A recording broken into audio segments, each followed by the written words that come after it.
Muito bem, meus irmãos, enquanto as nossas crianças são cuidadas pelo Ministério Infantil, eu quero convidar os irmãos a falarmos nessa noite sobre a soberania de Deus e sobre a nossa postura diante desse Deus soberano.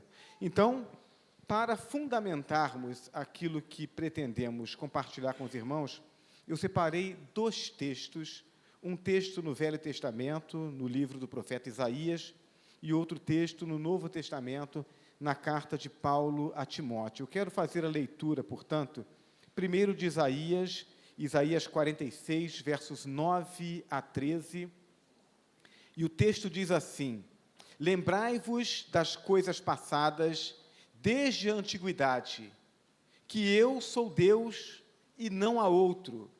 Eu sou Deus e não há outro semelhante a mim, que anuncia o fim desde o princípio, e desde a antiguidade as coisas que ainda não sucederam, que digo, o meu conselho subsistirá, e farei toda a minha vontade. Chamando do Oriente uma ave de rapina, e de um país remoto o homem do meu conselho, sim, eu o disse, e eu o cumprirei. Formei esse propósito e também o executarei. Ouvi-me, ó duros de coração, os que estáis longe da justiça, faço chegar a minha justiça, e ela não está longe. A minha salvação não tardará, mas estabelecerei a salvação em Sião, e em Israel a minha glória. Que Deus abençoe a leitura da sua palavra. Amém? Agora leremos 1 Timóteo 6, versos 13 a 16. O texto diz assim: diante de Deus, que todas as coisas vivifica, e de Cristo Jesus, que perante Pôncio Pilatos deu o testemunho da boa confissão, exorto-te a que guardes este mandamento sem mácula e irrepreensível até a vinda do nosso Senhor Jesus Cristo, a qual no tempo próprio manifestará o bem-aventurado e único soberano, Rei dos reis e Senhor dos senhores. Ambos os textos falam sobre um Deus que é soberano, um Deus que declara o que vai fazer e faz, um Deus que estabelece o seu propósito e que ninguém pode impedi-lo de cumprir. Isso é o que significa soberania, aquele que detém nas mãos o poder, aquele que estabelece os propósitos e que ninguém pode impedi-lo de fazer. Eu quero convidar você a fechar os seus olhos nesse momento, nós vamos orar. Santo Deus e Pai que está nos céus, Deus soberano sobre tudo e sobre todos, o Deus que criou, dirige e sustenta o universo. Nós te louvamos, Senhor. E nessa noite em que estamos reunidos aqui para prestar culto ao Senhor, nós rogamos ao Senhor em nome de Jesus, que fales ao nosso coração. Enquanto nos inclinamos para adorar ao Senhor, para celebrar a grandiosidade do Senhor, nós rogamos ao Senhor que abra o nosso entendimento, para que, entendendo de fato a Tua soberania, não apenas intelectualmente, mas também com nossas afeições, que possamos, a partir desta noite, vivermos uma vida que de fato expresse essa consagração nossa, essa convicção de que pertencemos ao Senhor, para que então a nossa vida celebre o Teu nome e declare também as verdades do Senhor, para que não só o Teu coração se alegre com a nossa adoração, mas também se alegre com a nossa dedicação e com os frutos dessa dedicação, vidas que cheguem ao conhecimento do Senhor e que por conta disso adorem ao Senhor. Trata o nosso coração então nessa noite, Senhor. Nós oramos em nome de Jesus. Amém. O que fazer diante de um Deus soberano? Meus irmãos, essa pergunta ela é muito própria, porque as pessoas têm dificuldade de entender essa soberania de Deus. A gente cresce numa cultura que nos ensina de forma objetiva e às vezes de forma subjetiva, mas que nos ensina que Deus existe para nos servir. E se aquilo que nós desejamos ou aquilo que nós acreditamos que deva acontecer não acontece, então nós nos revoltamos contra Deus, porque Deus não fez aquilo que deveria fazer. Quando a Laís deu testemunho aqui, né, desses questionamentos que ela viveu no campo missionário, em que alguém que perdeu a casa, alguém que teve algum prejuízo financeiro, patrimonial, ou que teve a sua cidade, de alguma forma, abalada pelas enchentes, pelas chuvas, e que questionou a respeito de Deus, né, se Deus é bom, se Deus ama, por que Deus fez isso? Essa declaração, esse questionamento, é resultado dessa visão equivocada, dessa visão torta a respeito de Deus. O homem se afastou de Deus por causa do seu egoísmo, por causa do seu desejo de viver conforme a sua vontade. Pastor Rick Warren diz que pecado é a inclinação e o desejo do homem de ser dono do seu próprio nariz, de querer estabelecer as regras, de querer fazer aquilo que quer. Então, isso fez com que o homem se afastasse de Deus. Só que como o homem entende que ele não é Deus, embora haja esse desejo de ser, de receber adoração como Deus, mas entendendo que ele não é, então o homem naturalmente se inclina por construir para si mesmo divindades, mas as constrói e as idealiza segundo os seus desejos. Divindades que precisam do ser humano. Quando nós voltamos nossos olhos, por exemplo, para a questão da fé e das divindades gregas, nós vamos ver a cultura grega falando sobre deuses que dependem da adoração do homem. Se o homem deixa de adorar a um daqueles deuses, aquele Deus se enfraquece. E aí, essa ideia de um Deus que é limitado, de um Deus que precisa de nós, de um Deus, portanto, que precisando, ele faz trocas, faz com que o coração do homem se comporte desse jeito. Eu quero negociar, eu quero barganhar com Deus, e eu questiono e eu me revolto quando as coisas não acontecem, quando Deus não faz do jeito que eu gostaria. Por que as coisas acontecem de forma tão ruim? Por que há tragédias? Por que as pessoas adoecem? Por que crianças nascem doentes ou com alguma deformação física? Por que essas coisas acontecem? Por que Deus permite que isso aconteça? Por que Deus fez isso com o ser humano? Ninguém pergunta por que o ser humano deixou de seguir a Deus. Ninguém pergunta por que aquela pessoa que deveria ter evitado as drogas, deveria ter evitado uma vida promíscua, que expôs a vida dela a uma doença sexualmente transmissível, e que por conta disso fez adoecer a criança que nasceu. Ninguém pergunta por que ela fez aquela escolha e por que não obedeceu a Deus. Então eu peco, eu faço da minha vida aquilo que eu quero, eu ignoro completamente a vontade de Deus e depois culpo a Deus pelos resultados. Essa é uma ideia de um Deus pequeno. E é isso que permeia o inconsciente coletivo. As pessoas têm ideia de um Deus menor. E estabelecem um comportamento e uma forma de se relacionar com esse Deus a partir desse conceito de um Deus menor. Mas aí, quando voltamos os nossos olhos para as Escrituras nos apresentam um Deus que é soberano, um Deus que diz o que vai fazer e faz. Eu não sei se você abraçou o desafio, né, apresentado nos primeiros dias desse ano, de ler a Bíblia toda nesse ano.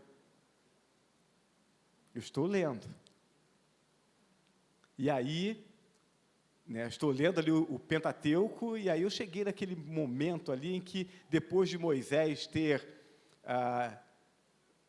batido na rocha, né, quando Deus mandou, fale a rocha, ele bate na rocha, e aí Deus diz, por causa disso, você não vai entrar na terra prometida. E aí passa o tempo, e aí, né, já estão lá as portas da terra prometida, tem que atravessar o rio Jordão, e aí Moisés vai falar com Deus, Senhor, eu quero tanto entrar na terra, deixa eu entrar, Senhor. E a resposta de Deus é, não me aborreça mais com esse assunto. Suba ao monte, olhe de lá a terra.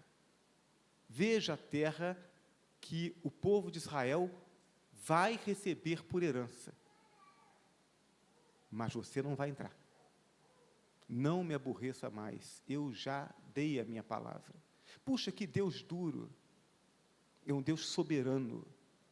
A gente não pode perder de vista que o Deus que nos ama, que nos busca em Cristo Jesus, é o Deus soberano. Porque quando nós conseguimos entender essa soberania de Deus, isso faz com que a gente entenda que a nossa postura, a nossa ação, a nossa reação diante de Deus tem que ser ajustada a essa soberania. Então eu quero falar rapidamente, a partir desses textos que nós lemos, sobre como devemos nos comportar. O que devemos fazer diante de um Deus que é soberano? Primeiro, devemos celebrar a sua honra e poder. 1 Timóteo, capítulo 6, verso 16, o texto diz, aquele que possui ele só a imortalidade e habita em luz inacessível, a quem nenhum outro homem tem visto nem pode ver, ao qual seja a honra e poder sempre eterno. Amém.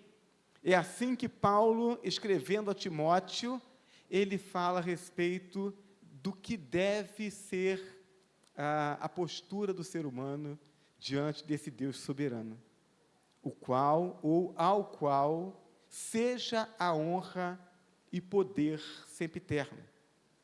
Devemos celebrar a honra e o poder de Deus. Celebrar é fazer realizar com solenidade. Celebrar é festejar, é louvar, exaltar, acolher com festejos, cultuar. Essa é a definição do dicionário para a palavra celebrar.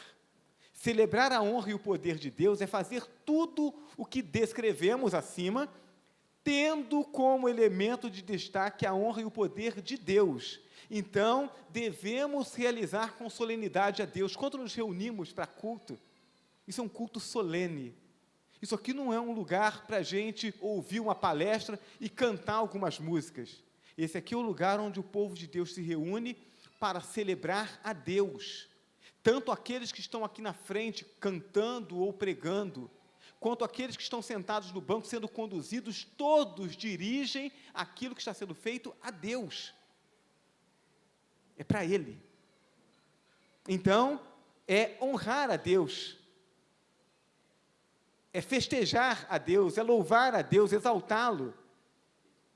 Deus está presente aqui, eu preciso acolhê-lo com festejos, eu preciso cultuá-lo. Agora, qual é o benefício que Deus recebe com isso? Nos reunimos aqui e celebramos a Deus. Qual é o benefício que Deus recebe? Será que isso faz alguma diferença para Deus, para a sua natureza, para quem Ele é? Qual o benefício? De alguma forma, aquilo que nós fazemos aumenta a honra ou o poder de Deus? Aumenta a força dEle, a soberania dEle? Na verdade, não. Aquilo que nós fazemos não muda quem Deus é. Para Deus, a celebração é um gesto inútil no que diz respeito à natureza dEle. Agora, se é inútil para Deus, se não muda nada para Deus a nossa celebração, por que é que a Bíblia nos motiva a fazê-lo? Por que é que Deus diz que nós devemos fazer isso? A Bíblia nos diz que devemos fazer porque, embora seja inútil para Deus, é útil e indispensável produtivo, renovador, revigorante para nós. Quando Deus nos ordena fazermos algo para Ele, não é para benefício dEle, é para o nosso benefício. É algo que oxigena a nossa vida espiritual e a nossa relação com Deus. Deus não precisa de nós, Ele vem a nós porque nós precisamos dEle, Ele nos ama, Ele nos chama para perto dEle para o nosso benefício, não para o dEle. É porque Ele nos ama que Ele nos chama. Quando celebramos, nos lembramos de quem Deus é. Quando celebramos sua honra e poder, lembramos-nos da honra que lhe é devida, o que implica, dentre outras coisas, em reverência e obediência. Então, quando nós celebramos a Deus, nós nos lembramos de quem Ele é e como nós devemos nos portar diante dEle. Quando nós adoramos a Deus, quando nós celebramos a Deus, nos lembramos que Ele é o Deus soberano. E então, é mais fácil nos lembrarmos de que algumas coisas não devem sair da nossa boca, porque esse Deus soberano tudo vê.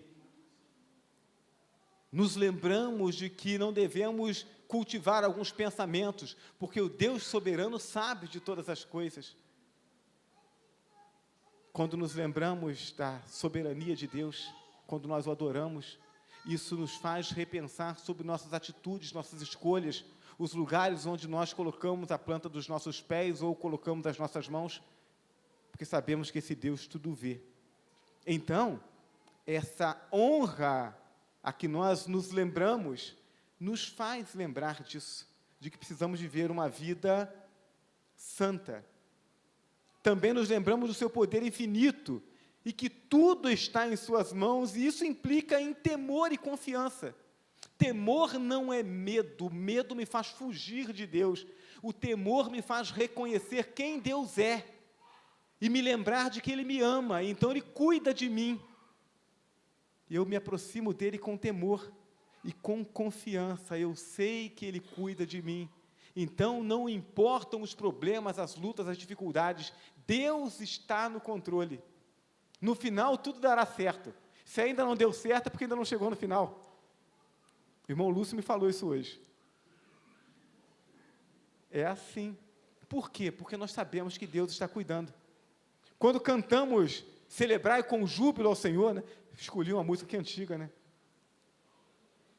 Ou quando cantamos Poderoso Deus, e se estamos de fato refletindo naquilo que estamos cantando, não apenas cantando, mas adorando a Deus, se estamos refletindo, estamos celebrando Deus, estamos nos portando devidamente, porque nós estamos declarando quem Deus é, e isso não muda quem Deus é, mas muda quem nós somos. Então, como devemos, ou o que devemos fazer diante de um Deus soberano? Primeiro, devemos celebrar sua honra e poder.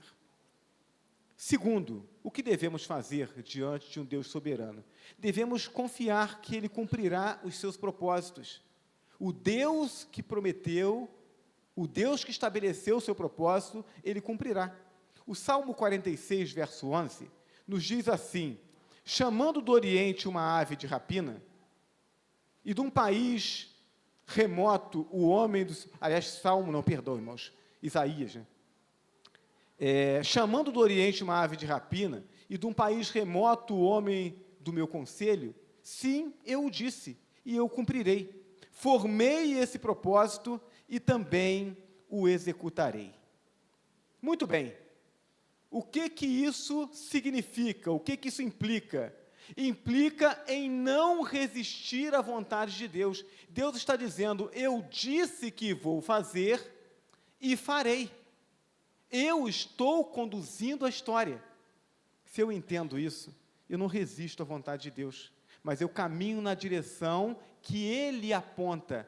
Eu sei que eu estou servindo um Deus que é soberano, um Deus que tem todo o poder, um Deus que estabeleceu um propósito. Deus não se surpreende, Deus não fica mudando de ideia. Comecei, não deu certo, deixa eu parar aqui, deixa eu ir para outro lugar.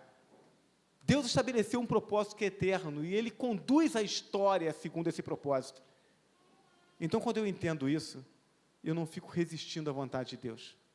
eu procuro entender qual é a vontade dele, eu me coloco diante da vontade dele, eu me submeto a essa vontade e confio que aquilo que ele quer fazer, ele fará, e o que ele fizer será bom para mim. Vamos voltar os nossos olhos para as Escrituras. Abraão tinha recebido de Deus a promessa de que faria dele uma grande nação. Deu a ele um filho na velhice. E aí, quando o filho começa a crescer, Deus pede a Abraão para sacrificar o filho para ele. Abraão vai. E Abraão estava certo. Organiza a lenha sobre o altar, amarra Isaque sobre aquele altar e prepara o cutelo para sacrificar o seu filho. Abraão estava certo de que seu filho Isaque seria mesmo sacrificado, até Deus lhe mostrar o cordeiro. Até aquele momento, Abraão estava certo de que o filho morreria. Mas Deus não deu a promessa de que faria dele uma grande nação?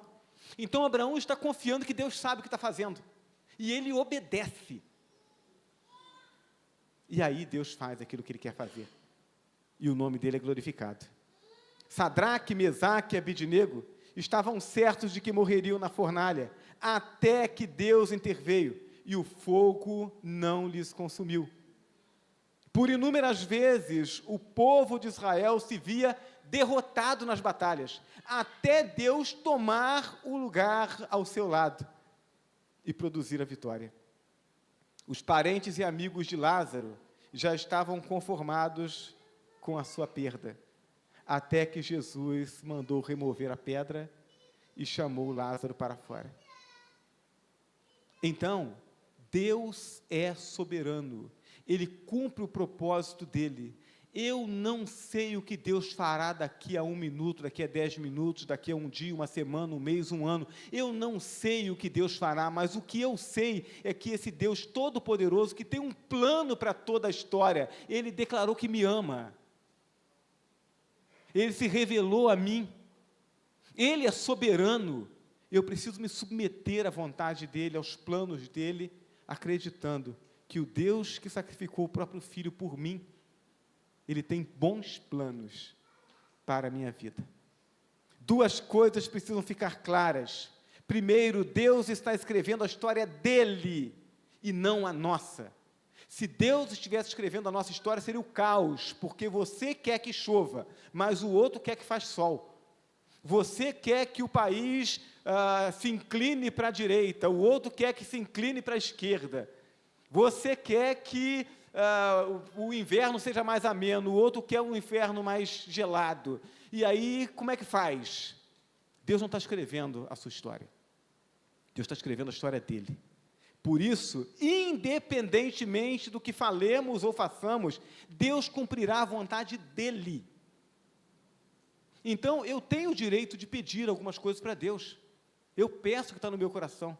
Mas eu não sei se aquilo que eu estou pedindo está ajustado à vontade de Deus. Se não tiver, Ele não vai fazer. Agora, o conforto para o meu coração é que se eu peço alguma coisa para Deus e Deus não faz, é porque o Deus que é muito mais inteligente do que eu, o Deus que enxerga o futuro, o Deus que me ama, a vontade dEle é melhor que a minha. Então, eu não estava pedindo direito. E eu descanso nessa certeza.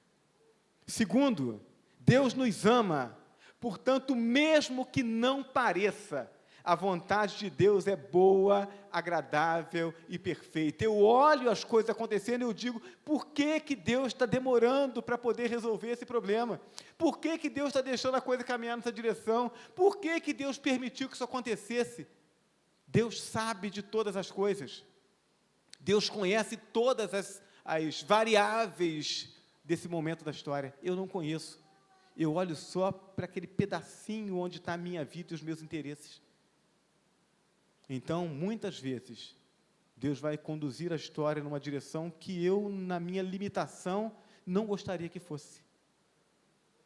Mas a vontade de Deus, conforme Romanos 12, verso 2 diz, é boa, agradável e perfeita. E a gente experimenta quando a gente entende esse texto. Não vos conformeis com esse mundo, mas transformai-vos pela renovação da vossa mente, para que experimenteis qual seja a boa, agradável e perfeita vontade de Deus. Confiar é trazer a realidade da soberania de Deus para o campo da razão, da história, da Bíblia e da nossa vida. Não é apenas falar conceitualmente sobre o Deus soberano, mas é entender que Ele é soberano hoje, agora, na minha vida, que é a vontade dEle que tem que prevalecer e não a minha, e que essa vontade é boa, é agradável e é perfeita. Confiar é saber e descansar no fato de que Deus não é soberano apenas nas páginas da Bíblia, que Deus é soberano também na sua criação. Eu faço parte da criação de Deus. Deus é soberano sobre a minha vida. E quando eu entendo isso, e eu me submeto a isso, eu vivo melhor e eu vivo mais feliz. Terceiro, o que devemos fazer diante de um Deus soberano? Devemos descansar no cumprimento de suas promessas. Verso 13 do profeta Isaías: faço chegar a minha justiça, e ela não está longe, e a minha salvação não tardará, mas estabelecerei a salvação em Sião, e em Israel a minha glória. Deus cumpre as suas promessas. Aquilo que Deus disse que faria, Ele fará. Nós não podemos esperar que Deus faça aquilo que Ele não prometeu, embora possamos pedir. Mas se Deus não prometeu, nós não podemos imaginar que Ele esteja obrigado a fazer apenas pelo fato de nós pedirmos ou desejarmos. Como eu disse, às vezes a gente pede e o nosso pedido está na contramão do propósito de Deus. Não vai adiantar orar de joelho, fazer vigília, fazer jejum e fazer sacrifícios, não vai adiantar. Porque Deus não vai fazer, está na contramão da vontade dEle, do propósito dEle. Deus não está obrigado a fazer aquilo que Ele não prometeu. Mas aquilo que Deus realmente prometeu, nisso nós podemos descansar com certeza de que Ele cumprirá. Aquilo que Deus promete, Ele cumpre. E isso não tem nada a ver com o nosso merecimento, e sim com o caráter de Deus. Deus prometeu me salvar a partir da minha confissão de Jesus Cristo como meu Senhor e Salvador. Eu ouvi o Evangelho, eu desejei essa salvação, eu orei a Deus, eu pedi perdão pelos meus pecados, eu disse, eu quero Jesus na minha vida. Eu cumpri aquilo que Deus estabeleceu para que Ele concedesse salvação a mim. Não importa se a maneira como eu conduzo a minha vida está devidamente ajustada a todos os propósitos de Deus, e aí eu estaria dentro daquele quadro em que Paulo pinta, escrevendo em 1 Coríntios capítulo 3, e ele vai dizer, alguns sobre esse fundamento que é Jesus Cristo, edificam uma casa de ouro, prata, pedra preciosa, e ele diz, quando essas obras forem provadas pelo fogo, elas permanecerão, e esse receberá galardão. Então, pode ser que eu conduza a minha vida dessa forma, pode ser que não, pode ser que eu conduza conforme o outro grupo que Paulo fala. Alguns vão construir sobre essa base um edifício de madeira, palha, feno. Na hora que for provado pelo fogo, não sobra nada. E ele disse, esse tal será salvo, todavia como que pelo fogo. Vai chegar no céu, porque colocou a vida sobre Jesus Cristo. Vai chegar cheirinho de queimado lá, mas vai para o céu. Por quê? Porque Deus prometeu me salvar a partir da minha fé depositada em Jesus Cristo. E não importa se eu acerto a caminhada ou se eu tropeço, eu coloquei a minha vida sobre Jesus Cristo, Ele prometeu que ia me levar para o céu e vai me levar. Não é pelos nossos méritos, é pelo caráter de Deus. Duas são as razões que nos asseguram o cumprimento da promessa desse Deus soberano. Primeiro, o cumprimento de promessas anteriores. Se Deus prometeu no passado e realizou, então Ele continua sendo fiel, Ele não muda. Deus prometeu fazer de Abraão uma grande nação, e Ele fez. E olha que Israel esteve espalhado pelo mundo durante muito tempo. E aí, no meio do século passado, é reconhecido novamente pela ONU como nação, volta a ocupar o seu espaço e é lá uma das maiores potências mundiais. Deus prometeu, Ele fez. Prometeu que daria ao povo a terra de Canaã, e deu. Prometeu que da raiz de Davi viria o Salvador, e veio Jesus Cristo. Prometeu que em Jesus seriam remidos do pecado todos os que crescem, e ao longo dos séculos, milhares e milhares de pessoas têm sido salvas pela fé em Jesus Cristo, inclusive eu e você. Prometeu que ressuscitaria Jesus e que enviaria o Espírito Santo, e Ele cumpriu. O Espírito Santo habita na sua vida, se você creu em Jesus Cristo como Senhor e Salvador. O Deus que cumpriu todas as promessas anteriores, certamente cumprirá as demais. Deus é fiel, eu posso celebrá-lo e posso descansar nele. Essa é uma das razões que me assegura o cumprimento das promessas de Deus. O Deus que cumpriu as promessas do passado, cumprirá as demais. Segundo, a sua própria natureza. Deus não pode negar a si mesmo, Deus não pode mentir, Deus não pode voltar atrás, faz parte da natureza de Deus. Meus irmãos, às vezes nós não paramos para pensar naquilo que a Bíblia nos relata. Jesus, quando estava no Getsemane, instantes antes de ser preso, ser condenado, crucificado, receber sobre si os nossos pecados, ele ora ao Pai e ele diz: Pai, se possível, passa de mim esse cálice. Tem um outro jeito da humanidade ser salva, sem que eu tenha que passar por tudo isso? Se tiver, passa de mim esse cálice. Contudo, seja feita a tua vontade, não a minha. Deus ama o seu filho? Ama. Mas Ele não livrou Jesus daquela condenação. Por quê? Porque não tinha outro jeito. Porque Deus não pode negar a sua santidade, a sua justiça. E nós pecamos, ferimos a santidade de Deus. Nós contrariamos a vontade dEle, ferimos a sua justiça. E essa santidade e essa justiça precisavam ser satisfeitos. Então Deus não pode mudar a sua natureza. Ele não pode mudar a sua conduta.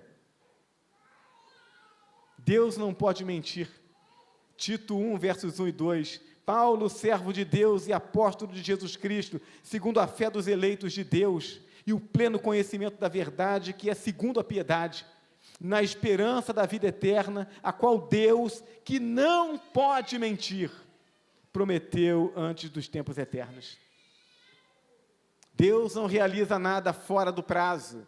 Segundo Pedro 3,9, o Senhor não retarda a sua promessa, ainda que alguns a tenham por tardia, porém é longânimo para conosco, não querendo que ninguém se perca, senão que todos venham ao arrependimento. Deus tem um plano, Ele segue esse plano.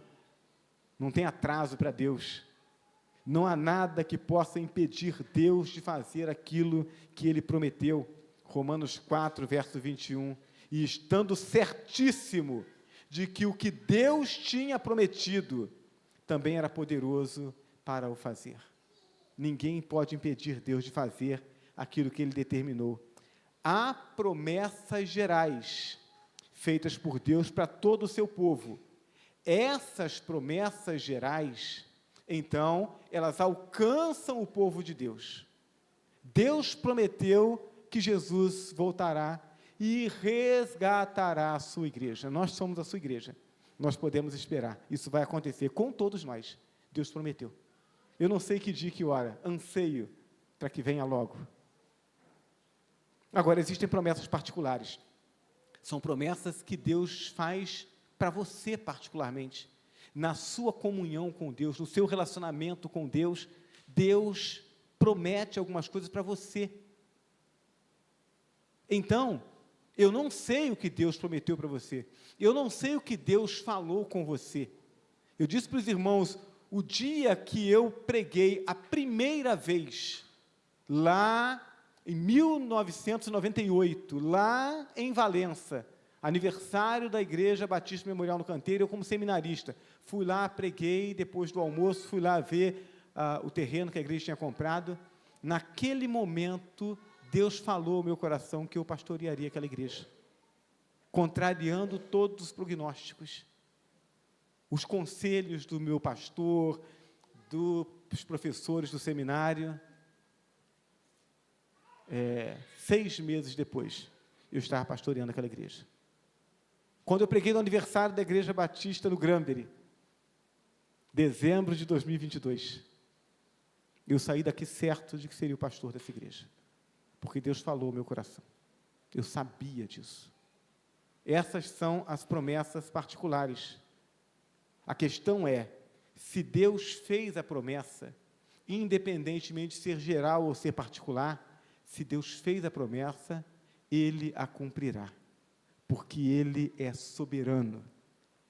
Em quarto e último lugar, o que devemos fazer diante de um Deus soberano? Devemos viver segundo as suas instruções. Ele é o soberano Deus. Ele tem a história nas mãos. Ele determina para onde a história vai caminhar. Eu posso escolher caminhar com Ele ou caminhar sem Ele. Mas Ele não vai mudar a história nem o propósito dEle por causa de mim.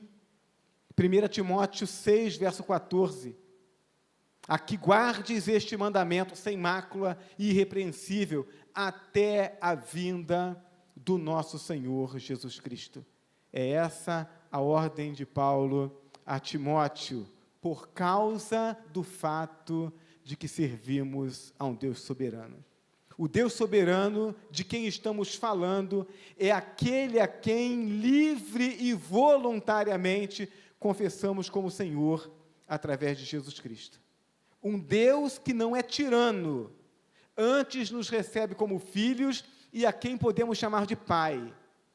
Um Deus que não só diz que ama, mas que também prova que ama. É esse o Deus a quem entregamos nossas vidas. Mas apesar de nós entendermos isso pela leitura bíblica, apesar de nós entendermos isso pelos relatos históricos, muitas vezes nós temos resistido em nos submetermos à soberania de Deus. Sabemos que o caminho de Deus é o melhor, mas queremos experimentar o nosso. Deus falou para você caminhar nessa direção aqui, agir desse jeito, e aí você quer fazer de outro jeito. Sabe que a vontade de Deus é naquela direção, mas quer experimentar a sua vontade, contrária dele. Sabemos que o nosso caminho leva para o nada, mas aí nós queremos saber onde é que fica esse nada. Eu quero ver onde que você vai dar. Eu quero caminhar um pouquinho mais sem Deus, eu quero fazer a minha vontade. Sabemos que o Deus que nos ama e que quer nos alcançar, que quer nos fazer bem, Ele nos espera. A gente saiu do caminho e Deus está ali de braço aberto, esperando a gente voltar para nos conduzir de novo. A gente sabe que Deus nos espera, mas a gente insiste em deixá-lo esperando mais e mais. Ao invés de voltar logo para o caminho, ao invés de ajustar logo a vida à vontade de Deus, a gente fica deixando Deus esperar. Insistimos em fazer isso, mesmo quando nós sabemos que os únicos prejudicados com isso somos nós mesmos. Quando eu me demoro a fazer a vontade de Deus, eu não prejudico a Deus, eu prejudico a mim. O prejuízo é meu.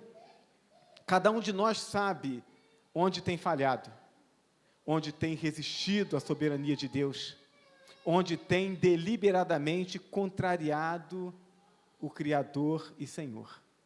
A gente não precisa que alguém venha e nos diga. A gente sabe. A gente fica racionalizando os nossos erros. Eu não orei, não dediquei mais tempo para a vida devocional. Por quê? Não, porque eu tenho estado muito cansado. Né? Deus sabe que eu tenho estado muito cansado. Aí na hora que eu vou ler a Bíblia, bate aquele desânimo. Olha, Senhor, mas o Senhor sabe que eu te amo. Não, eu não tenho feito porque eu estou com muitas atividades. Olha, não dediquei tanto tempo àquele momento com o Senhor, porque eu estava fazendo aquela outra coisa para a igreja, estava lá ensaiando, fui lá ajudar no mutirão. A gente fica dando desculpa. Não, eu não estou me dedicando tanto, mas é porque essa geração, né, todo mundo assim, mas Deus conhece o meu coração. O que a gente está fazendo? A gente sabe o que tem que fazer e a gente fica dando desculpa para nós mesmos. para não fazermos aquilo que a gente sabe que tem que ser feito. Cada um de nós sabe onde tem falhado. Ninguém precisa dizer para nós. A gente sabe onde a gente tem resistido à soberania de Deus, onde nós temos deliberadamente contrariado o nosso Criador e Senhor. A gente faz isso consciente. A pergunta é, até quando continuaremos fazendo assim? Meus irmãos, é tempo de nós entendermos que a gente não consegue ajustar Deus, a gente não consegue mudar Deus, moldá-lo ao nosso desejo. Ele é o Senhor, Ele é o soberano, nele está a vida, não tem argumentação, não há lugar para essa negociação. Qualquer coisa que nós escolhemos contrária à vontade de Deus é prejuízo para nós. O Deus que não precisa de nós estendeu a mão salvadora para nós, Ele quer cuidar de nós, mas tem que ser do jeito dEle. É tempo de nos submetermos à soberania de Deus e permitirmos aí sim que os propósitos eternos dEle se cumpram em nossa vida. Somente quando nos submetemos ao soberano Deus, dispostos a obedecer às suas instruções, seremos revestidos da plenitude do seu poder, e só então seremos plenamente felizes.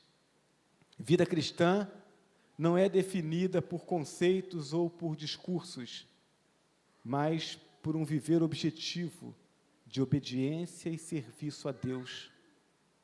É a obediência que Deus quer. Deus não quer a sua lágrima.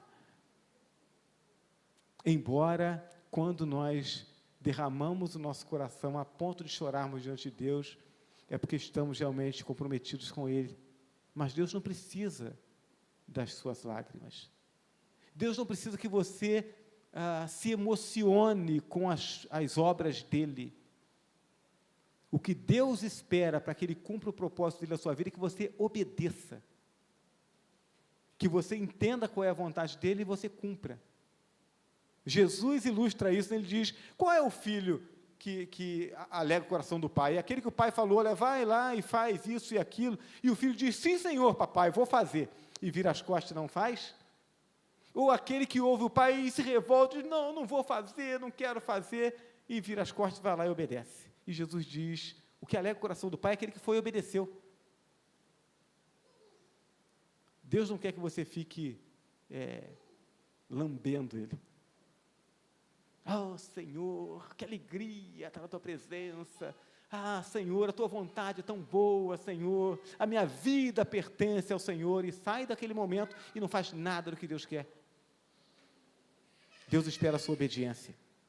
Deus espera a nossa obediência. Ou cremos em um Deus soberano, ou então nós cremos em nós mesmos.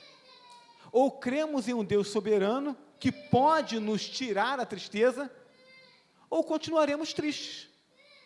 Ou cremos em um Deus soberano que pode nos livrar do vício, ou continuaremos viciados. Ou cremos em um Deus soberano que nos salva, ou continuaremos perdidos. A pergunta é, ficaremos com o Deus soberano, ou ficaremos com nós mesmos, com o nosso egoísmo e as nossas limitações?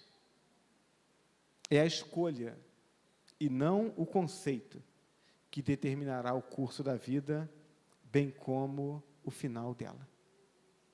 Qual é a sua escolha? Eu quero convidar você a fechar os seus olhos nesse momento. Nós vamos orar ao Senhor. Eu não sei como está a sua vida. Não sei nem se você já confessou Jesus como Senhor e Salvador, ou se ainda está olhando e admirando Jesus de longe. O que eu sei é que Deus tem um propósito para a vida de cada um de nós. E esse propósito só vai se cumprir se nós entendermos que Deus é soberano e nos submetermos à soberania dEle. E ao invés de ficarmos questionando a Deus e apresentando para Ele os nossos planos, nós simplesmente perguntarmos, Senhor, o que o Senhor quer de mim?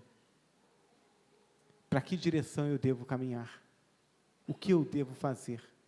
E na medida em que Deus dá as respostas, nós obedecermos.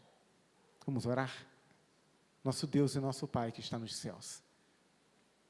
Senhor, nós pedimos ao Senhor em nome de Jesus, que fale ao nosso coração, que trate o nosso coração, que visite, ó Deus Santo, a nossa mente, o nosso coração, para que aquilo que está plantado dentro de nós, como sentimentos, como valores, e que tem deformado o nosso entendimento a respeito da Tua palavra, da Tua vontade.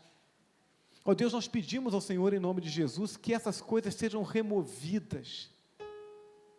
Nós pedimos ao Senhor, em nome de Jesus, que aquilo que tem deformado a nossa visão espiritual seja removido, para que nós possamos entender de fato quem é o Senhor e qual o propósito do Senhor para nós.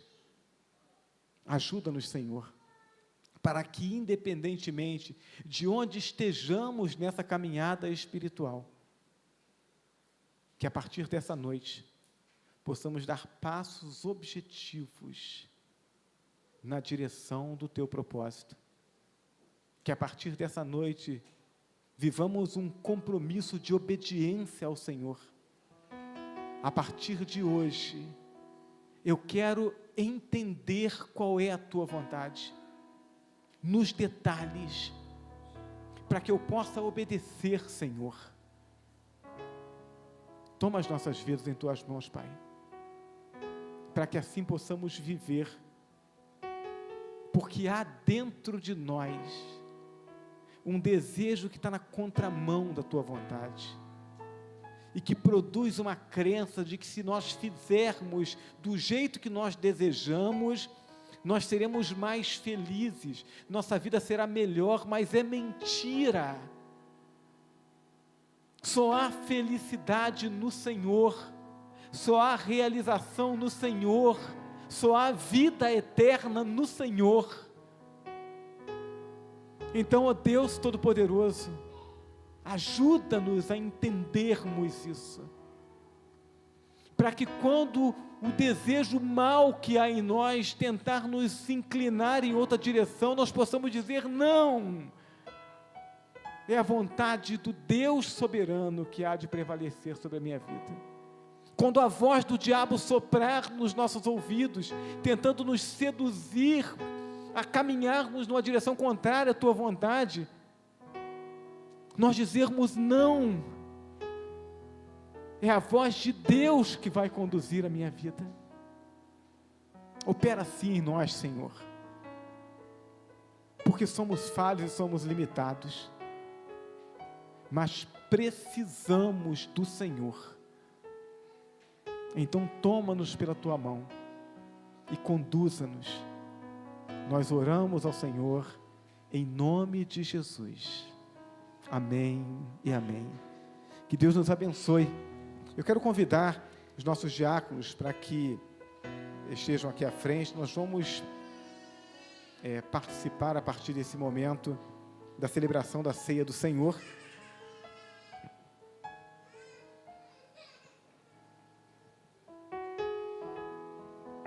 Eu quero compartilhar com os irmãos um texto da Palavra de Deus que se encontra em 1 Coríntios, capítulo de número 11, a partir do verso 23, o texto nos diz assim: porque eu recebi do Senhor o que também vos entreguei, que o Senhor Jesus, na noite em que foi traído, tomou o pão, e tendo dado graças, o partiu e disse: isso é o meu corpo que é dado por vós, fazei isto em memória de mim. Por semelhante modo, depois de haver ceado, tomou também o cálice, dizendo: esse cálice é a nova aliança no meu sangue. Fazei isto todas as vezes que beberdes em memória de mim, porque todas as vezes que comerdes este pão e beberdes o cálice, anunciais a morte do Senhor até que venha. O que é a celebração da ceia? A celebração da ceia é um símbolo da libertação que nos alcançou através do sacrifício de Jesus. Então, quando a Bíblia narra esse momento da celebração, Jesus está reunido com os discípulos, celebrando a última Páscoa que ele celebraria com eles. E a Páscoa era o símbolo da libertação do povo de Israel lá do cativeiro no Egito. Deus os liberta, ordena que eles celebrem a Páscoa na noite que antecedeu a sua libertação e estabelece aquilo como um estatuto perpétuo. O povo deveria anualmente celebrar a Páscoa, símbolo da libertação, e contar para as novas gerações aquilo que ele fez. Mas era só uma libertação política, era uma libertação física. Jesus vem como Cordeiro de Deus para tirar os pecados do mundo e trazer libertação espiritual para toda a humanidade. Então, na noite em que Jesus é traído, na noite em que ele vai ser preso, ele celebra a última Páscoa e então celebra a primeira ceia. Ele diz: a partir de agora não é mais Páscoa, não é mais celebração da libertação do povo, da nação de Israel. Agora é a ceia, a celebração da libertação espiritual de todos aqueles, de todos os povos, línguas, tribos e nações que ouvirem do meu evangelho e crerem em mim. Esses deverão então sistematicamente se reunir, celebrar a ceia para lembrar que foi pela minha morte que vocês tiveram vida. Então é isso que nós vamos fazer nesse momento. Vamos compartilhar do pão, que simboliza o corpo de Cristo pregado na cruz. Vamos compartilhar o suco de uva, que simboliza o sangue de Cristo vertido na cruz. Vamos celebrar o sacrifício e a morte de Cristo, que nos dão vida. E vamos fazer isso continuamente, porque Ele morreu, mas ressuscitou, está vivo, e um dia Ele voltará para buscar a sua igreja. Até a sua volta, a sua igreja celebrará a ceia, até que possamos celebrá-la junto com Ele, no reino dos céus. Amém? Muito bem, meus irmãos, nós vamos então entoar um cântico, e enquanto entoamos esse cântico de louvor ao nosso Deus, os elementos serão distribuídos. Nós celebramos a ceia memorial, então você não deve alimentar no seu coração a expectativa de que comendo desse pão, bebendo suco de uva, você vai receber alguma bênção especial. A bênção especial é Deus presente em nós. Então, se você já é um crente em Jesus Cristo, o Espírito Santo já habita em você, a bênção já está em você. E se você ainda não confessou Jesus como Salvador, não tem pão de ceia, não tem suco de uva que vai resolver o seu problema. Você precisa reconhecer Jesus como Senhor e Salvador da sua vida. Então, a ceia é memorial, é só um símbolo. Celebramos também a ceia livre. Então, se você não é membro dessa igreja, se você não é membro nem de uma outra igreja batista, você é membro de uma outra igreja evangélica, mas é uma igreja que crê apenas em Jesus Cristo como único e suficiente Senhor e Salvador, você está devidamente batizado e em plena comunhão com a sua igreja? Se estão cumpridos esses requisitos, você é bem-vindo para se aproximar e compartilhar conosco da mesa do Senhor. Então, enquanto cantamos, enquanto celebramos a Deus com esse cântico, os elementos estarão sendo distribuídos. Vamos celebrar o nosso Deus. E enquanto fazemos isso, olhe para dentro de você. E se você encontra alguma coisa que não está ajustada à vontade de Deus na sua conduta, confesse, comprometa-se com Deus em mudar. Esse é o momento de santificação, de ajuste, para retomarmos a caminhada unidos com Deus, alegres com Deus e comprometidos em viver segundo a vontade do Deus que é soberano sobre nossas vidas. Vamos adorar o nosso Deus.